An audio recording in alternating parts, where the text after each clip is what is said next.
네, 이번 시간에는 법인사업자 등기부등본에 대해서 말씀드려 보겠습니다. 법인사업자를 내려고 하시는 사장님들이 어떻게 사업자를 내냐고 질문을 많이 하시는데요. 개인사업자의 차이점을 크게 말씀드리면, 개인사업자는 사실 내 건물에 내거나 또는 다른 사람 사업장을 빌려서 임차를 해서 사업자를 내게 되면 임대차 계약서만 있으시면 됩니다.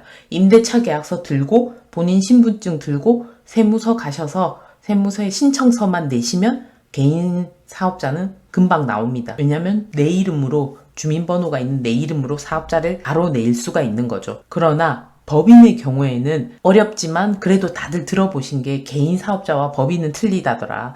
법인을 내 것처럼 생각하면 안 된다더라. 내가 대표인데도 그러면 안 돼. 이런 얘기는 많이 들어보셨잖아요. 법인의 대표와 법인은 별개이기 때문에 법인이라는 인격을 하나 만드셔야 됩니다. 그래서 법원에 사업자를, 세무서에 사업자 등록을 하기 전에 반드시 법원에 등록을 하셔서 이렇게 등기부 등본을 만드셔야 됩니다. 등기부 등본을 만들면 이렇게 법인 등록번호가 나오거든요. 이 법인 등록번호가 뭐 개인으로 따지면 주민등록번호 정도라고 생각하시면 되죠.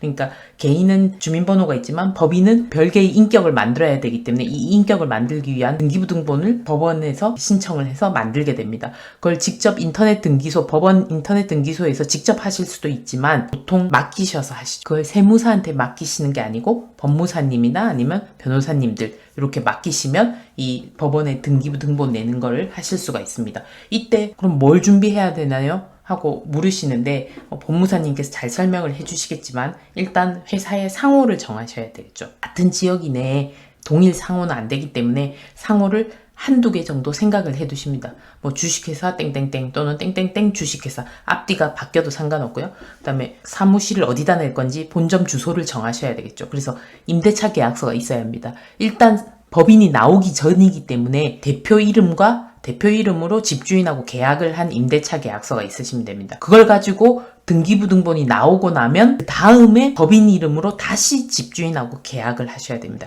요 순서가 중요해요. 처음에 대표자랑 집주인하고 계약을 해서 등기부 등본을 내고 그 다음에 등기부 등본에 있는 법인 이름으로 다시 집주인하고 계약을 하셔야지만 그 계약서를 가지고 세무서에 사업자 등록을 하실 수가 있습니다. 그래서 여기서 임대차 계약서가 있어야 되고요. 그 다음에 뭐 공고 방법 이런 거는 법무사님 다 정해주시고, 한 주의 금액은 액면가를 5,000원으로 하실 수도 있고 1,000원으로 할 수도 있고 100원으로 할 수도 있고 이렇죠. 그러니까 어떻게 하느냐에 따라서 자본금이 정해져 있으면 이게 금액이 낮을수록 주식수는 많이 되고 이러겠죠. 그래서 또 그리고 발행할 주식 총수도 정하셔야 되고요. 그래서 자본금을 여기는 7천만 원으로 시작했네요. 우리는 5천만 원으로 하셔도 되고 1,000만 원으로 하셔도 되고 100만 원으로 하셔도 됩니다. 이게 예전에는 5천만 원으로 제약이 있었는데 뭐 워낙 가장납입이라고 해서 자본금 없는 상태에서 잠시 법원에 등록하고 나서 또 빼버리고 이런 거 때문에 이제 자본금 금액 제한 규정을 없앴다고 합니다. 그래서 자본금은 얼마든지 작은 금액으로 하실 수가 있는데요. 요 등기부 등본을 내기 위해서는 자본금 7천으로 시작하실 거면 7천 잔고 증명서를 법무사님한테 꼭 주셔야 됩니다. 7천만 원이 있다는 예금 잔고 증명서가 있어야지만 이 등기부 등본이 나올 수 있습니다. 그리고 이 회사의 목적을 이렇게 정하셔야 됩니다. 뭐 보니까 홍보대행 이런 주로 일을 하는 게 홍보대행 광고 이쪽이네요.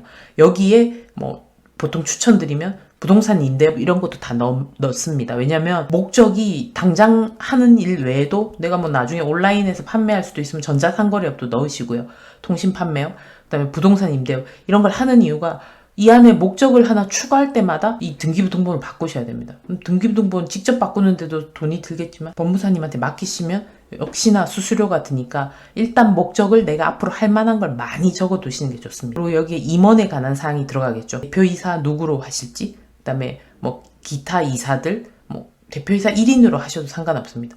또는 이사 여러 명 하셔도 되고 감사도 있어도 되고 없어도 되고, 자본금 10억 미만일 때 그렇게 해서 가능하시니까 목적을 정하시고 임원을 정하시고 이렇게 하시면 됩니다. 이걸 먼저 내셔야지만 이걸 가지고 이제 세무서에 사업자 등록증을 내러 갑니다. 갈 때 여기서 등기부 등본, 그 다음에 법무사님이 또 정관을 만들어 주실 거고요. 그 다음에 7천만 원을 누가 냈는지 주주 구성을 정하셔야 되고요. 그리고 본인 신분증 뭐 이렇게 하시고 들고 가셔서 이제 신청서를 내고 사업자 등록증을 내셔도 됩니다. 또는 홈택스에서 직접 인터넷으로도 신청이 가능합니다.